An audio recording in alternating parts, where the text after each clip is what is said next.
Olá, pessoal, tudo bem? Hoje eu, Daniele, estou aqui apresentando mais um episódio do Tudo de Pets Podcast, um podcast da farmácia Tudo de Vet voltado para a saúde animal. E hoje, em comemoração ao mês amarelo, voltado para as doenças renais, nós estamos com uma super convidada, uma especialista, ela que é formada há 13 anos e tem residência e mestrado em clínica de pequenos animais e experiência há 9 anos em nefrologia veterinária. Uma entrevistada de peso para falar exatamente da prevenção e dos cuidados das doenças renais nos nossos pets, porque tudo é uma questão de hábito. E eu apresento a vocês a doutora Michele Azeredo. Obrigada, Oi, doutora. eu que agradeço o convite, muito obrigada. Estou muito feliz de estar aqui compartilhando um pouco de conhecimento com vocês. E espero que até o final do nosso bate-papo aqui, as pessoas que estão ouvindo consigam aprender um pouquinho sobre as doenças renais, saber como prevenir, como detectar. Então, acho que vai ser bem legal. E fala um pouquinho, doutora, desse mês amarelo, né? A gente já ouve falar muito, né, das doenças renais, da importância do diagnóstico correto, do tratamento correto. E o que um mês amarelo representa para as doenças renais? Então, a gente pegou um pouco isso da medicina, né? A medicina tem as cores para cada mês para fazer uma campanha, chamar atenção sobre algum ponto específico de saúde, né? Então, a gente resolveu trazer para a veterinária esse mês amarelo para poder conscientizar as pessoas sobre as questões das doenças renais, principalmente a doença renal crônica, que muita gente às vezes acha que é só em idoso, a gente vai ter oportunidade hoje de conversar um pouquinho mais. Então, a gente trouxe essa campanha para conscientizar, principalmente os tutores, né, de que tem alguns sinais que a gente já pode ficar alerta para levar no veterinário, para fazer um check-up. Então, essa é a intenção, né? A gente trouxe da medicina essas campanhas, esses meses, como tem também o mês vermelho para a parte de cardiologia, enfim. Então, a gente trouxe para tentar chamar atenção realmente para esse assunto e conscientizar as pessoas. Uhum, ótimo. E vamos começar com a primeira pergunta, que eu acho que é super importante até para as pessoas entenderem o que é exatamente uma doença renal. É exatamente isso. O que é uma doença renal? Então, a doença renal, a gente tem que separar a crônica da aguda, né? A gente tem a injúria renal aguda, que seria, por exemplo, um animal que sofre uma intoxicação, descompensa a parte renal, mas depois ele consegue compensar. Hoje a gente vai falar mais sobre a doença renal crônica. Uhum. Então, a doença renal crônica seria alguma alteração na morfologia dos rins ou na função desses rins por mais de 3 meses. Então, por exemplo, se eu tenho um animal que tem um cálculo renal, mesmo que ele seja assintomático e isso não esteja levando a uma perda de função que a gente consiga ver nos exames, a gente já pode classificar ele como doente renal. Uhum. Até algum tempo atrás, a gente não tinha essa conscientização, né? Então, o pessoal classificava o paciente só quando ele já tinha azotemia, quando a ureia creatinina já estava alta, quando ele já estava com quadros avançados da doença renal. E hoje a gente segue a classificação internacional da IRIS, que é a Sociedade Internacional de Interesse em Rim, que classifica a doença renal em 4 graus. Então, o grau 1 seria aquele paciente que ainda não tem ureia e creatinina aumentadas, mas tem alteração na morfologia do rim, ou então tem alguma alteração na capacidade de concentração de urina, ou perda de proteína na urina, mesmo que não seja ainda azotêmico, não tem ureia e creatinina aumentada. Então, isso faz a gente ampliar o alerta e já colocar ali no combo da doença renal crônica grau 1 pacientes que ficariam negligenciados antigamente, né? Porque antigamente só se tratava, só se alertava que aquele paciente era renal quando ele já estava com ureia e creatinina alteradas. Uhum. Né? Então, a doença renal crônica seria isso, qualquer alteração de função ou de imagem nesses rins por mais de 3 meses. Uhum, entendi. Então, quais são os principais sinais e sintomas que o proprietário tem que ficar ali ligado, atento, né, caso o animal comece a manifestar? Então, os sintomas são um pouco diferentes do cão e do gato. O Uhum. gato, vamos falar primeiro do cão. O cão, antes dele ter ureia e creatinina alteradas, ele já começa com sintomas de urinar muito e beber muita água. Então, o tutor às vezes chega para mim e fala, não, doutora, ele não tem doença renal, porque ele bebe muita água, ele urina pra caramba, porque associa que aumentando a produção de urina, isso quer dizer que o rim está funcionando muito bem.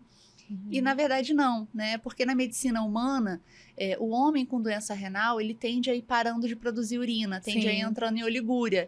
Então, a pessoa acha que se o animal está urinando bastante é porque tá bom. Mas não, o cão, ele começa a perder a capacidade de concentrar urina e começa a perder muita água na urina.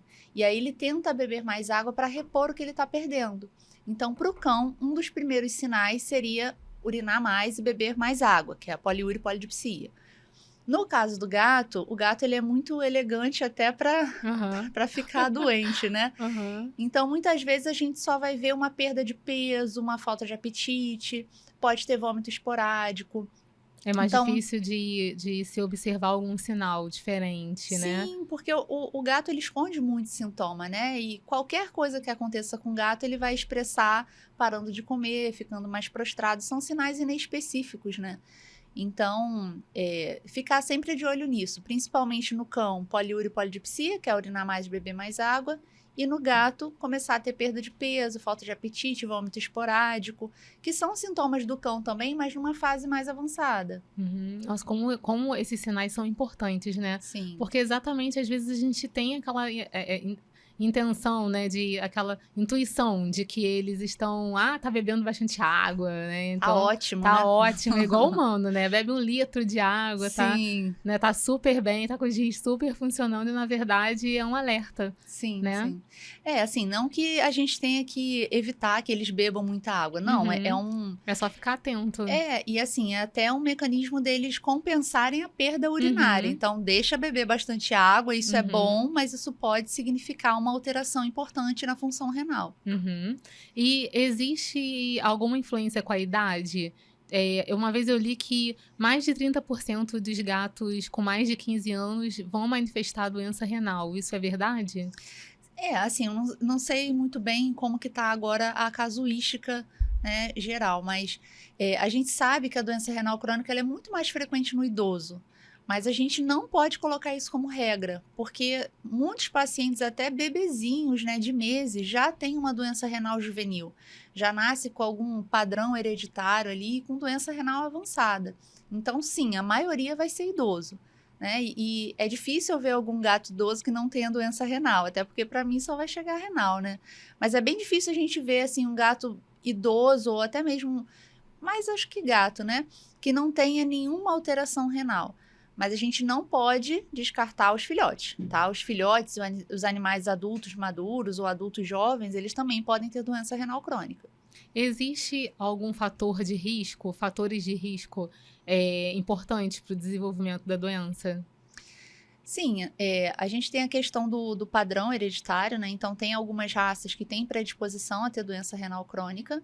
Por exemplo, nos gatos, o persa, ele tem uma predisposição a ter uma doença que se chama doença renal policística. Então, a gente tem como fazer até a seleção dos padreadores, né? Da mãe e do pai, antes da gente cruzar. A gente tem que testar esses gatinhos e verem se eles são portadores desse gene ou se ele já tem essa característica nos rins, porque aí a gente não pode colocar na reprodução. Olha, muito interessante. Então, quando a gente pega até algum animal com pedigree, né, que seja persa, no pedigree mesmo já vai vir ali explicando qual foi o teste diagnóstico que foi feito nos reprodutores, né? E se foi teste genético ou se foi teste ultrassonográfico. Então, tem alguns pedigrees que já me falam isso. Porque realmente é uma doença muito importante nessa raça. Então, esse seria um fator de risco, a raça, né? Outro fator de risco são intoxicações leves e contínuas. Então, por exemplo, o lírio da paz. Conhece aquela planta? Aquela planta que parece é copo de leite, né? Não, o copo de leite é maior. outro. Ela é diferente. É diferente, então não sei. Copo de leite forma tipo um copinho mesmo, mas o lírio ele tem uma flor mais aberta. Ah, sim, tá. E tem várias cores. Hoje em dia tem várias variedades, né? O lírio, ele é extremamente tóxico para o gato. E mesmo o pólen do lírio é tóxico. Então, tem gato que às vezes o tutor tem lírio, não sabe, né? E tá ali inalando aquele pólen continuamente. E isso pode ir gerando o desenvolvimento de uma doença renal crônica. Gente, Né? E interessante. tem gato que às vezes já tem a doença renal crônica, o tutor recebe flores aí, né? O lírio como presente de aniversário, enfim. E esse animal que já tinha doença renal crônica descompensa e pode vir até a óbito. Eu já tive uma paciente que o tutor percebeu que depois do aniversário dele ela começou a ficar meio esquisita. E eu falei, por acaso, você recebeu lírio? Ele falou, como é que você sabe? Eu falei, olha, então... E é comum, né, agora, ter buquê de lírio, né?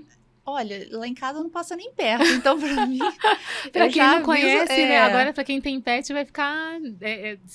tem que se ligar mais nisso, né? Se for Sim, sim. lírio, evitar aí, pessoal. Eu não sabia e é uma super dica. Sim, e assim, é uma dica pra gente já colocar na rotina pediátrica. Não precisa estar na área da nefro para poder orientar sobre isso, né? Então, chegou o gatinho na rotina pediátrica para você, já avisa que quem tem gato não pode ter lírio. Ah, Olha. mas fica no alto. Mas o pólen, até o pólen é nefrotóxico, então não pode ter lírio, tá? Então, esse seria um outro fator de risco, né? Animais que às vezes têm restrição de água, então bebem pouca água, isso também pode colaborar, se já tem alguma predisposiçãozinha. Basicamente, assim, o que eu me lembro agora são esses, né? A gente teria essas intoxicações e por enquanto que eu me lembro são esses. É importante sempre diagnosticar a doença no início, né? Eu sempre ouço os veterinários, né, os especialistas falarem sobre isso. Porque quando você já descobre num estágio mais avançado, não tem como reverter, né? Voltar atrás. Explica um pouquinho sobre isso, sobre a evolução da doença, por que tem que ser... É importante se diagnosticar no início para tentar recuperar, né, esse animal. Explica um pouquinho sobre isso. Então, eu sempre explico para os clientes que os rins, eles não são como o fígado, que eu vou lá, tiro um pedacinho e regenera. O que eu perdi de função renal, eu não vou recuperar. Então, é importante que eles entendam que a doença renal crônica, uma vez estabelecida, a gente não tem reversão do que foi perdido, né? Então, eu tenho que trabalhar para poder preservar o que ele ainda tem, dar uma sobrevida com qualidade. Então, quanto mais cedo eu descubro essa doença renal, mais cedo eu consigo dar suporte para esses rins. Por quê? Os rins, eles são sustentados por pilares. Então, a gente não tem uma medicação específica para a função renal. A gente tem que ver qual pilar está falhando para eu poder ajudar. Então, por exemplo, o animal está com hipertensão. Se eu detecto no início, eu já entro com uma medicação para isso e eu consigo sustentar esse pilar que está sustentando os rins. Então, conforme eu vou dando uma sustentação para esses rins, eu consigo fazer com que esses rins vivam mais. Então, saber o quanto antes qual pilar está falhando e já corrigir é muito importante. Porque a doença renal crônica ela não tem volta. Então, uma vez perdida a função renal, uma vez que evoluiu no grau de doença renal, a gente não consegue recuperar, né? Então, quanto mais cedo, melhor. Ah, ótimo. Por isso que é importante levar ao veterinário com uma certa frequência, fazer os exames com rotina, né? Criar uma rotina de levar ao veterinário, porque muitas das vezes a gente consegue prevenir uma doença, né? E consegue também diagnosticar no inicinho. E aí você pode tratar com tranquilidade e fazer com que esse paciente viva com mais qualidade. Sim. Né? Eu tenho muitos pacientes gatos, né? Que eles chegam para mim porque descobriram por acaso que tem doença renal. Viram lá no exame, fez um exame de check-up para fazer uma limpeza de tártaro e viu que tinha alteração. E aí o tutor fala, não, mas ele não tem nada, ele tá ótimo, ele brinca, ele come. E realmente o gato ele não vai mostrar sintoma no início. Então, por isso que é importante a gente fazer um check-up todo ano, nos nossos gatos, principalmente nos cães também, né? Porque o gato não vai mostrar sintoma. Então, se eu tô fazendo um check-up ali regular e eu pego alguma alteraçãozinha no início, eu já consigo dar o suporte para esse rim para que ele fique naquele grau ali baixinho o resto da vida. Né? Então, não esperem sintomas dos gatos. Façam realmente check-up para que a gente consiga diagnosticar no início. Isso é muito importante, viu, pessoal? E, doutora, a dieta, ela pode desempenhar um papel na prevenção ou até mesmo na melhoria da qualidade de vida desse animal que já está com a doença estabelecida? Sim, sim. A dieta é um dos pontos centrais do tratamento da doença renal crônica. Um animal que aceita bem uma dieta específica, né, uma dieta renal, a gente já tem meio caminho andado ali no sucesso do tratamento, porque a dieta ela já vai ter a quantidade certinha de proteína que o animal precisa, tem suplementação de potássio, vai ter a ação alcalinizante, porque a doença renal pode levar a uma acidose metabólica, deixa o sangue mais ácido, né? Então a ração já ajuda nessa questão também. Vai ter menos fósforo, então não preciso ficar entrando com tantas medicações quando esse animal está comendo já a ração renal. Então, fazendo a alimentação correta, eu já tenho ali 90% do meu tratamento, porque realmente ela ajuda muito a controlar vários fatores. E normalmente quando esses pacientes, né, fazem um check-up, na própria consulta ali médica, né, você já orienta, faz essas orientações da ração, da principal ração, o que pode comer, o que deve evitar, ali mesmo você já faz essa orientação, né? Sim, uma coisa importante é que eu não faço essa orientação só verbal, porque quando a gente dá o diagnóstico de doença renal crônica, isso é um baque muito grande para o cliente, né? Para a gente que está ali no dia a dia fazendo esse diagnóstico todo dia, pode parecer mais um, né? Mas para o cliente, já vem 1000 coisas na cabeça dele. Ai, meu Deus, o meu animal vai morrer, e ele vai passar mal, e isso e aquilo. Então, sempre quando eu tenho que passar alguma orientação, eu dou os informativos por escrito. E eu fiz agora também como se fossem uns slides por um aplicativo de edição, né? E eu mando para o cliente como se fosse um post, né, de Instagram. Todas as informações, todas as marcas de ração, com a foto das marcas de ração, quais frutas podem comer, quais os sachês que são indicados. Então, ele tem ali 3 vias de informação. A minha, verbal, na hora da consulta, o informativo que ele leva por escrito e também esse informativo mais informal, né, que ele vai receber pelo WhatsApp. Ah, isso é interessante, porque com essas, como se fossem figuras, né? Sim, sim. É didático, né? É como se fosse uma história em quadrinhos, né? Ah, isso Mais é ou menos ótimo. isso, né? A gente coloca ali a importância da ração, mas de forma bem simples, né? Explicando o que ela ajuda. E aí, principalmente essa questão das marcas, as pessoas ficam muito perdidas, né? Então, eu já coloco a foto ali das marcas.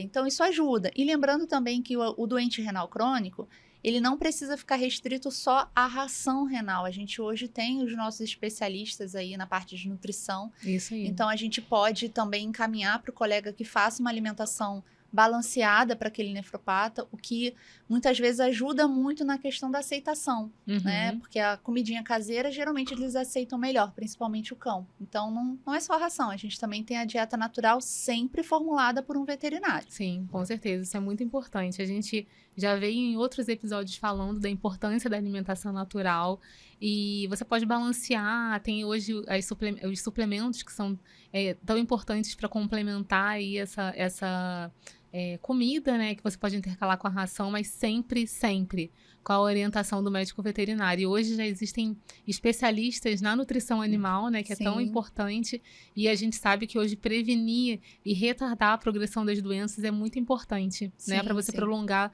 e dar qualidade de vida ao animal. Quais são as possíveis complicações da doença renal em cães e em gatos se não for tratada adequadamente? Então, assim, o que a gente percebe é a evolução da doença, né? E essa evolução, ela traz alguns sinais que são muito desconfortáveis, tanto para o cão quanto para o gato. Então, geralmente, vômito que fica mais frequente, pode ter diarreia, mas não é tão frequente, falta de apetite. A falta de apetite é uma coisa que angustia muito os tutores, né? Porque você oferecer vários alimentos ali para o seu animal e ele não querer, isso traz uma sensação de impotência muito grande. O animal ele pode começar a perder massa muscular, emagrecer. Então, assim, a gente vê realmente uma evolução que o animal vai definhando se a gente não fizer nada, né? Ou, às vezes, mesmo fazendo tudo corretamente, esse animal ele pode ter isso suavizado, né? Mas ele pode evoluir nesse quadro. E em estágios finais, né, já realmente em estados terminais, a gente pode ter evolução até para um quadro neurológico, de convulsão, desorientação.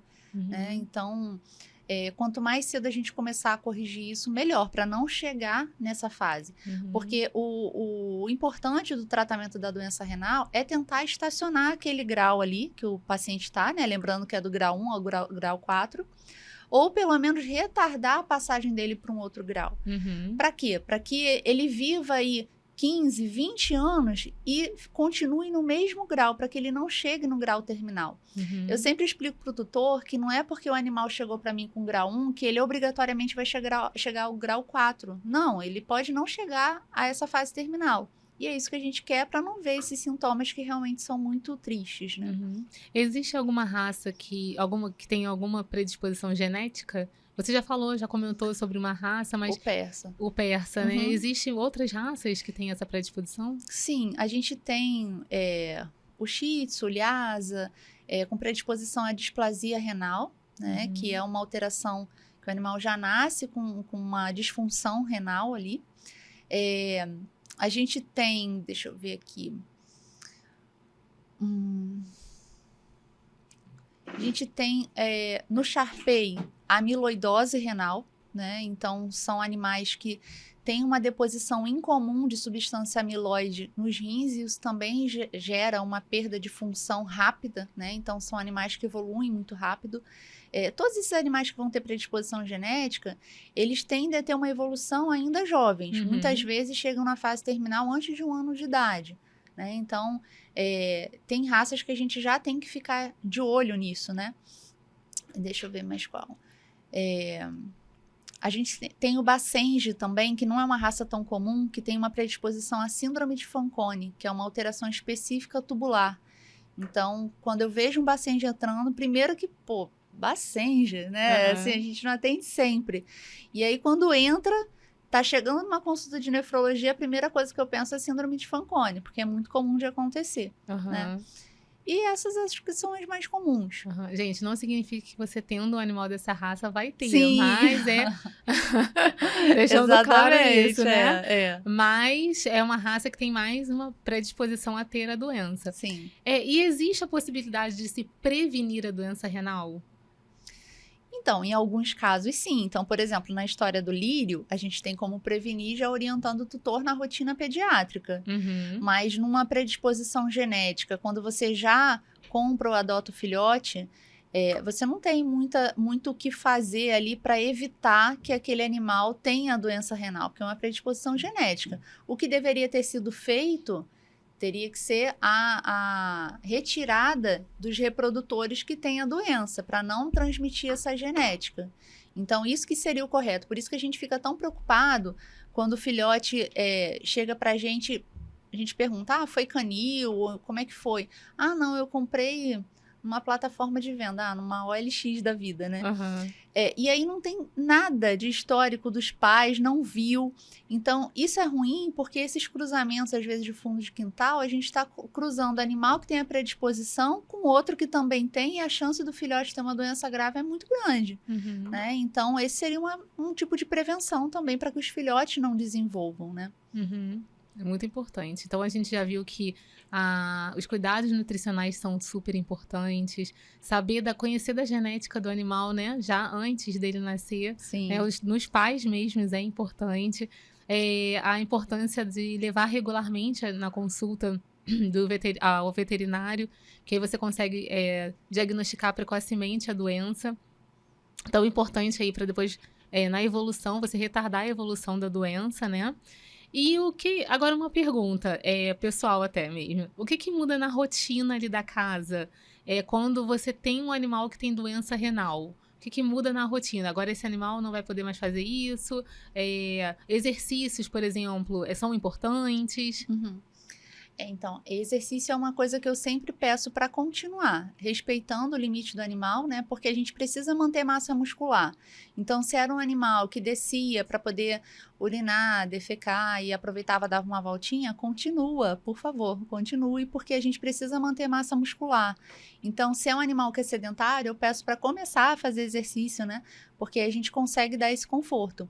O que muda muitas vezes é que, geralmente, quem tem um animal com doença renal não tem um animal só, tem um outro saudável também, né? Ou então é aquela pessoa que tem 5 gatos. E muitas vezes a gente tem que mudar a dieta e isso gera um conflito, né? Como que eu vou separar? Como que eu vou dar a dieta só para um? Eu posso dar para todo mundo? Então, isso acaba complicando um pouquinho ali aquela logística, mas a gente consegue dar algumas dicas. E outra coisa também, que alguns animais, numa fase um pouquinho mais avançada, a gente pode ter que pedir para entrar com um soro subcutâneo, que é a fluidoterapia subcutânea, que aplica nas costinhas, né? Uhum.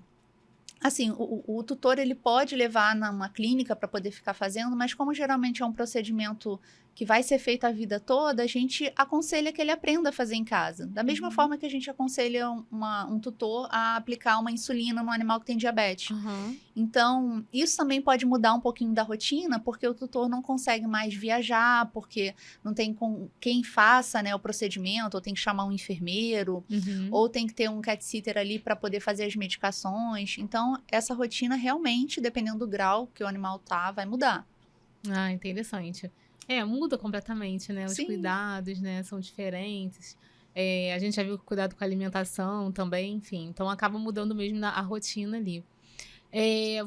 Você tem costume de prescrever fórmulas manipuladas? Você gosta? O que que tem de tratamento aí envolvido na doença renal dos pets? Então, o que eu prescrevo muito, assim, é hidróxido de alumínio, porque a gente tem o hidróxido de alumínio de farmácia, só que ele tem sabor de menta, tanto o comprimido quanto o líquido, Uhum. né? Então, isso às vezes gera uma aversão no animal. Então, eu gosto de prescrever em cápsula, ou então sachê, que aí mistura com a comidinha dele ali, ou com um sachêzinho, e ele manda para dentro sem ter problema nenhum. Uhum. Então, hidróxido de alumínio é uma coisa que geralmente eu manipulo. Os antihipertensivos também, então, benazepril, amlodipina, geralmente eu faço manipulado, porque a gente consegue fazer na dose certinha para o peso daquele animal. Uhum. Isso é muito importante, pessoal. A vantagem a vantagem da manipulação do medicamento é a gente pode manipular ele em diversas formas farmacêuticas, né? Sim. E além das formas farmacêuticas diferenciadas, no sabor que o animal mais gosta, né? Aham. Isso é bem interessante. E todos livres de açúcar, livres de tempero, então isso é bem interessante, Sim, sim. né? E uma dica até que eu dou para vocês é o seguinte: quando eu entro com antihipertensivo, geralmente eu entro com uma dose baixa e vou pedindo pro animal voltar para eu aferir e ver se eu tenho que ajustar. Então, eu sempre faço a primeira prescrição em líquido, porque aí se eu tiver que ajustar 20% da dose, eu consigo fazer isso com líquido, eu não consigo fazer com a cápsula. Depois que eu atingir a dose certinha para o animal, para conseguir estabilizar aquela pressão, aí sim a gente pode passar para cápsula, ou então para pasta, ou para biscoito, né? Mas qualquer medicação que a gente tenha que fazer ajustes até encontrar a dose ideal, o interessante é que a gente faça em líquido, num primeiro Uhum. momento. Uhum. Pessoal, outra coisa importante que a gente sempre fala nos episódios do nosso podcast, que o quão é importante você sempre procurar uma farmácia de manipulação exclusivamente veterinária ou uma farmácia que tenha licença do Ministério da Agricultura, Pecuária e Abastecimento, que é o MAPA. A farmácia, para manipular medicamento para uso veterinário, ela precisa ter essa licença. Tá? Sim. Então, isso é extremamente importante. Então, a farmácia de manipulação, que ela manipula medicamentos, né? Que ela tem essa licença, ela tem todo o cuidado de manipular formas farmacêuticas exclusivas para os pets, desenvolver os sabores exatamente exclusivo para uso veterinário. Então, isso é muito importante, tá? Fiquem ligados nisso. Vamos lá. Então, você gosta da manipulação, isso é ótimo, a gente também ama. E aí nós vamos para o nosso próximo quadro, que é o quadro que fala... Eu queria que você contasse alguma história inusitada, alguma história que tenha acontecido de sucesso na sua rotina clínica. Bom, história de sucesso que me vem à cabeça é uma Golden que eu atendo desde novinha, né? E ela chegou para mim com diagnóstico de doença renal e a tutora desesperada, né? Porque quando a gente tem esse diagnóstico no idoso, já é complicado. Mas no animal jovem, né? Um Golden com toda energia, a gente fica triste.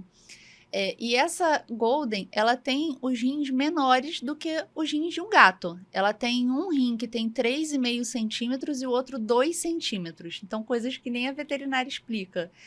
E eu já tô acompanhando ela há uns 3 anos e ela tá ótima, ótima. A gente conseguiu castrar, a gente conseguiu fazer vários procedimentos, assim, que são comuns na rotina do cão, né? Sem ter nenhum problema, fazer prevenção de filária, de carrapato. A gente conseguiu ajustar o protocolo para fazer medicações que são seguras para ela, então ela não evoluiu na doença renal, né? Ela tá se mantendo estável já há bastante tempo.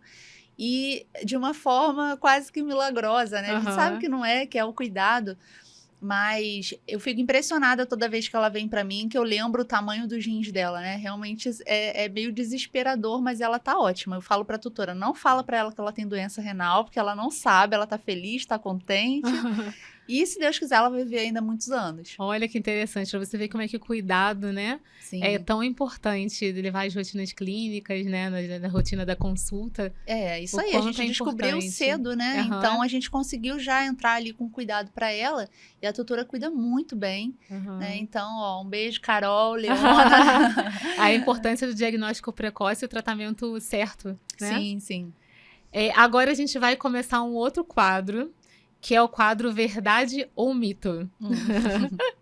E vamos lá para nossa primeira pergunta. Cães e gatos com doença renal sempre apresentam sede excessiva e urina frequente? Mito ou verdade? Verdade para o cão, né? Quando ele já. Assim, uma meia verdade, né? Porque se o animal ele tem cerca de 20% de perda de função renal, mesmo o cão, ele não vai ter sintoma nenhum. Para o cão começar com poliúria, polidipsia, urinar mais, beber mais água, ele tem que ter perdido cerca de 66% da função renal. Que é Então, bastante, é muita coisa, já né? perdeu bastante para chegar lá, né? E só quando ele perdeu 75% que tem alteração na ureia e creatinina. O gato não. O gato geralmente começa a urinar mais e beber mais água depois que ele já tem alteração na ureia e creatinina. Então, uma meia verdade, né? Meia Depende do verdade. quanto que o animal já perdeu e depende se é cão ou se é gato. Perfeito. Outra pergunta. Uma dieta com alto teor de proteína é benéfica para animais de estimação com doença renal? Mito ou verdade? Não, mito, isso aí é pelo contrário, né? Assim, a gente tem as rações renais e a dieta formulada pelo nutrólogo veterinário, que vai ser indicada a partir do grau 2 da doença renal, de uma forma geral, né? No gato, a gente até atrasa um pouquinho esse tipo de dieta, porque a restrição de proteína, que não é bem uma restrição, é a quantidade certa que ele precisa sem ter sobra. É importante porque é justamente a proteína que o rim não vai conseguir lidar muito bem.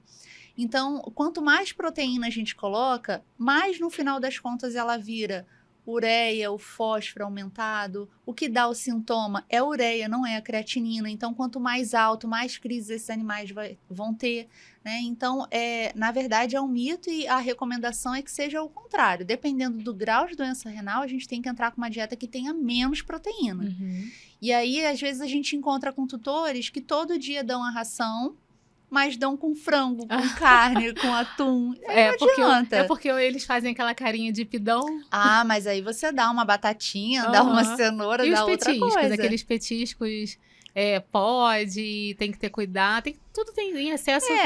Assim, eu sempre peço para dar petisco que seja alguma coisa molhada, seja alguma coisa útil, porque eu quero hidratar esse paciente. Então, assim, eu quero dar um petisco para o meu gato. Ao invés de dar o petisco, dá um sachê, mesmo que seja um sachê normal, e coloca bastante água. Então, isso vai ser um petisco legal, porque eu estou tendo uma função de hidratação.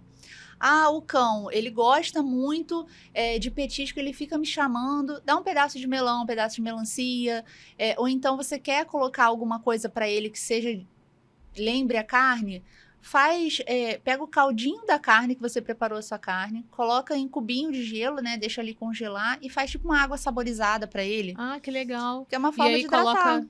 E às vezes no verão pode até colocar o cubinho de gelo, né? Pra ele ir Pode. lambendo. A gente já viu Isso. isso, né? É uma forma dele se distrair, é um petisco. Mas não quer dizer também que tá proibido ele comer esses petiscos já prontos, comerciais. Não, não é assim, né? Uhum. Eu sempre prezo pela qualidade de vida do paciente. Então, se aquele momento é o momento que ele tem de conexão com o tutor, e é um petisco que não é hiperproteico, né? É uma coisa que assim, que não traz benefício, mas também não traz malefício, a gente libera, né? Então, tem gente que fala, mas ele ama salmão. Aí dá vontade até de falar, então deixa que eu vou ir almoçar na sua casa. Eu falo, olha, você pode dar, mas aí você vai dar assim, vai ter a final do Flamengo e Fluminense, aí nesse dia eu vou dar. Então, no aniversário dele, não é para ficar dando na rotina todo dia, né? Então, a gente libera esses agrados, mas como um momento especial. Sim, não dá para ser sempre, né? Outra pergunta. Cães e gatos com doença renal crônica apresentam algum tipo de perda de apetite? Sim, é um dos principais sintomas. Verdade. Você já até falou um pouco sobre isso, né? É um dos piores sintomas. Mas a gente tem medicação também para tentar ajudar nisso. E é importante que as pessoas entendam que muitas vezes essa perda de apetite está relacionada à náusea. A uremia, né, a alteração dessas taxas vai gerar muito enjoo. Então, às vezes, o paciente até tem fome, mas ele cheira a ração e ele não consegue comer. Igual a gente quando está nauseado. Mas se chega para mim uma coxinha, que é uma coisa mais agradável, talvez eu queira uma coxinha, mas eu não quero ali um arroz com feijão. Então, por isso que ele começa a ficar seletivo e, às vezes, o tutor acha que ele está... enjoou da comida, né? Enjoou da comida, ele tá safado, porque agora ele só quer tal coisa, mas ele pode estar nauseado. Então, a correção dessa falta de apetite não é só com medicação para estimular o apetite, também é com a correção da náusea, tá? Que aí a gente faz com ondansetrona, maroptan. Gente, sempre com a orientação do médico veterinário, tá? Vamos lá, mito ou verdade? O mau hálito em cães e gatos pode ser um sinal de doença renal? Pode, mas assim, geralmente vai ser a doença periodontal, né? Vai ser o tártaro ali. Porque a doença renal, para ela gerar halitose, o hálito urêmico, o animal ele tem que estar numa fase muito avançada, né? Então, a gente não vai notar um animal que tem a doença renal só pelo hálito. Esse animal, ele vai ter perda de peso, vai ter falta de apetite, vômito. Conjunto, né? Não vai ser só o hálito que vai me dizer que ele tem doença renal. Então, quando chega ao ponto do doente renal ter halitose, é porque um monte de coisa, o bonde já passou ali na frente com vários outros sintomas, né? Então, sozinha, a halitose sozinha, pouco provável que seja. Essa aqui eu adorei. Mito ou verdade? Gatos com problemas renais, eles podem urinar fora da caixa de areia? Problemas urinários ou renais? Problemas renais. Renais. Eles podem urinar fora da caixa de areia? Então, não é um padrão, né? Mas a gente percebe que o gato, quando ele chega na fase de poliúria e polidipsia, começa a produzir muita urina diluída, né? Ele pode não conseguir chegar lá, né, na caixinha e acabar urinando fora. Isso pode acontecer, ainda mais se é um animal que já é mais idoso, tem artrose, ele pode sentir dor para chegar até a caixinha, se é uma caixinha que é muito alta para ele subir, isso pode acontecer. Mas aquela micção voluntária dele urinar, urinou em cima da cama, urinou no meu sofá, isso geralmente não está relacionado à doença renal crônica, vai estar relacionada a outras alterações ou urinárias, né, de trato urinário inferior, bexiga, uretra, ou comportamentais mesmo. Ótimo. E, por último, essa aqui é bem interessante também, mito ou verdade? O uso indiscriminado de anti-inflamatórios sem orientação pode gerar problemas renais? Pode. Essa aí é uma verdade mesmo, né? Não só anti-inflamatórios, como qualquer outro medicamento em excesso sem orientação do veterinário pode causar, né? Explica um pouquinho pra gente. O rim, ele tem uma proteção para quando o animal está desidratado ou hipotenso, ele vai ativar algumas substâncias, que são as prostaglandinas, para que chegue mais sangue nesses rins. Só que o anti-inflamatório, ele bloqueia essa medida de defesa do rim, ele bloqueia as prostaglandinas. Então, o animal que ele já está ali começando com doença renal crônica e você bloqueia essa defesa, esse mecanismo ali dos rins de poder compensar, chegar mais sangue, você acaba tirando uma perna, tirando aqueles pilares que a gente falou, né? Um dos pilares seria essa defesa da prostaglandina. Então, quando você faz o anti-inflamatório, você tira um suporte para esses rins. Então, a chance da função desmoronar é muito maior. Então, sim, um anti-inflamatório, principalmente no animal que está desidratado ou hipotenso, mesmo que ele seja saudável, não tenha nenhuma alteração renal, pode causar uma lesão. né? Então, a gente tem que ter cuidado, tem que fazer na dose certinha, pelo tempo que o veterinário recomendou.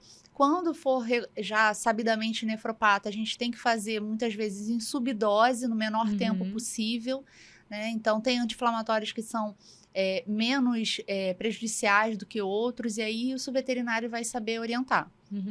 Agora, uma pergunta que a gente falou um pouquinho lá na frente sobre medicação, né, tratamento adequado. Você usa suplementação na sua rotina clínica? Você gosta? Tem bom resultado? Uma coisa que eu já começo em qualquer grau da doença renal é o ômega 3, porque a gente tem comprovação de que retarda a evolução da doença renal, né? E a suplementação, assim, com nutracêutico, depende muito do quadro do paciente, do tipo de alimentação, se ele está conseguindo comer, porque tem paciente que, por mais que a gente ajuste o tratamento, o tutor não consegue dar uma alimentação regular, porque realmente ele não aceita aquela dieta proposta, né? Então, tem alguns casos que a gente tem que fazer a associação com o nutracêutico também. E quando é alimentação natural, o pessoal sempre vai colocar, né? Porque precisa, né? É a dieta caseira mais a suplementação. Sim, a gente ouve falar muito quando a gente entrou nessa área de nutracêuticos, da medicina preventiva, a gente sempre ouviu falar muito nos radicais livres, que eles pioravam o quadro da doença, principalmente na doença renal, que tem acúmulo dessas substâncias ali nos rins, que podem aumentar a progressão do processo inflamatório, perda das unidades filtrantes. E aí a gente viu quão é importante você adicionar os antioxidantes, sim. Né, na alimentação, na suplementação, os anti-inflamatórios naturais como o ômega 3, como você mesmo abordou. Isso aí. Então, quanto é importante a suplementação, uma suplementação bem feita com a orientação do veterinário, quanto é importante na rotina clínica também, né? Sim, e são doses diferentes. Então, por exemplo, o ômega 3, a gente não vai usar na mesma dose que a gente faz para um animal que está com alteração de pele. Enfim, a gente usa uma dose maior, tanto para o nefropata quanto para o cardiopata, por exemplo. Então, isso o veterinário também vai saber orientar, né, dessa diferença. Não vale a pena a gente ver só bula, né? Às vezes a gente tem que até manipular realmente, porque fica uma dose que as medicações comerciais não alcançam para aquele paciente, né? Ótimo. É isso aí, pessoal. Então, fiquem atentos aí. Rotina clínica, alimentação, sinais e sintomas, né? Muita Muito coisa. Importantes. Por isso que esse mês aí, o mês amarelo, é tão importante para a conscientização das doenças, principalmente das doenças renais, né? Sim. Para que a gente fique atento. E agora a gente vai para o nosso último quadro. Passou rápido. Passou rápido, passou bem rápido. Que é o quadro Bate e Volta. Nesse quadro, a gente quer conhecer a Michele, por trás da medicina veterinária. E aí, Michele, eu queria que você contasse um pouco da sua rotina de autocuidado, o que você gosta de fazer no tempo livre, que é difícil, que eu sei que é difícil. Pois não.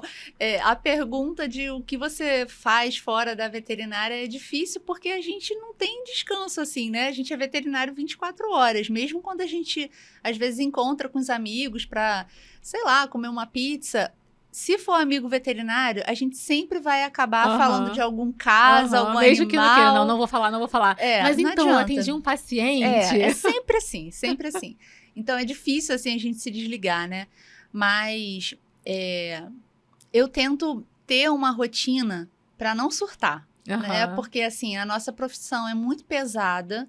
As pessoas que não são da área não têm noção, né, de como é. A gente tem aí uma classe que... a gente tem muitos casos de suicídio, eu já perdi amigas por conta disso. Isso é muito importante falar sobre isso. Então, assim, a gente precisa ter minimamente uma válvula de escape, né? Então, eu tento ir na academia, né? Eu tento, né? Nem que seja 2, 3 vezes na semana.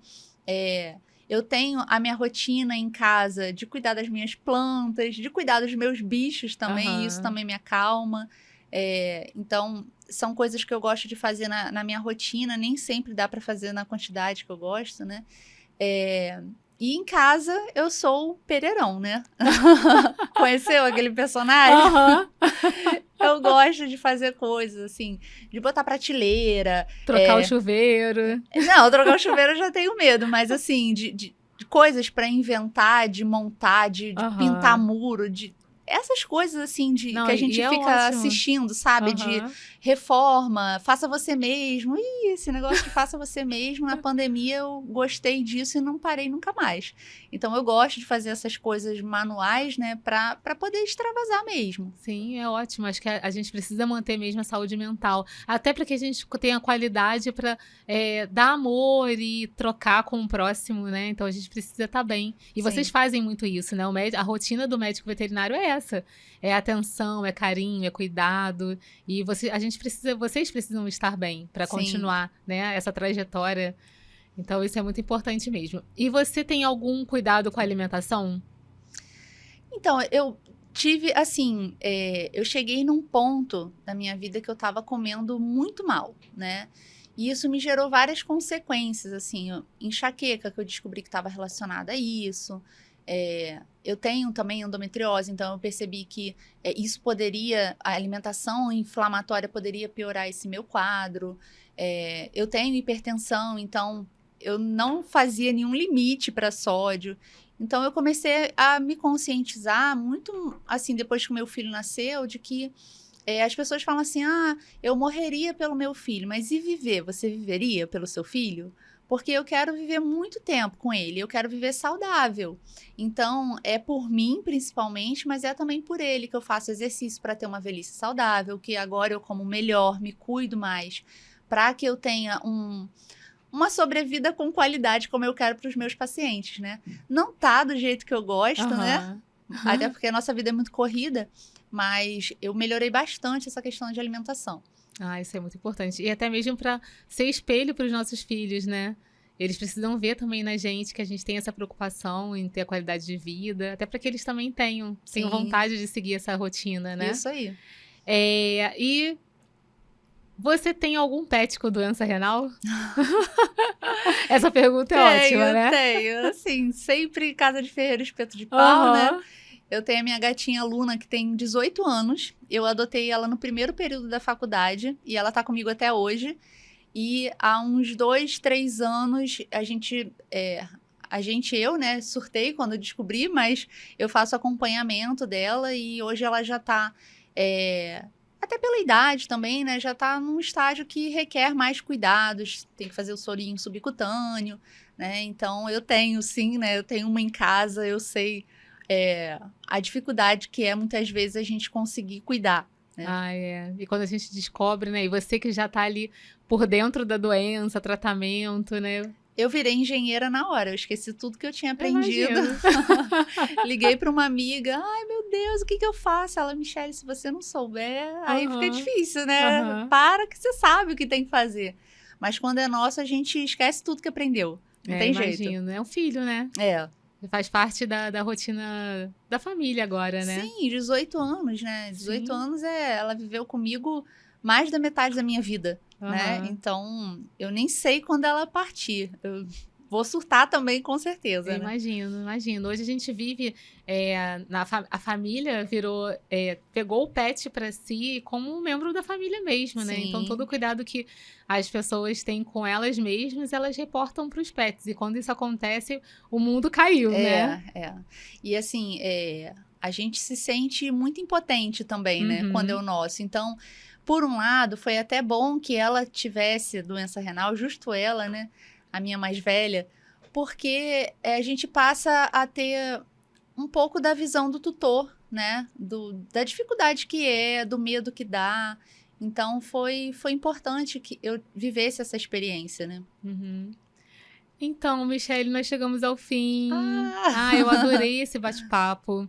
Ah, foi muito esclarecedor. Eu acho que a gente sempre traz esses temas importantes, principalmente esse mês que a gente está vivendo aí, o mês amarelo. Acho que é importante a conscientização para que a gente descubra as doenças num estágio, principalmente a doença renal, no estágio inicial, para que a gente possa prolongar o tempo de vida desses pets maravilhosos, que são nossos companheiros, nossos amigos.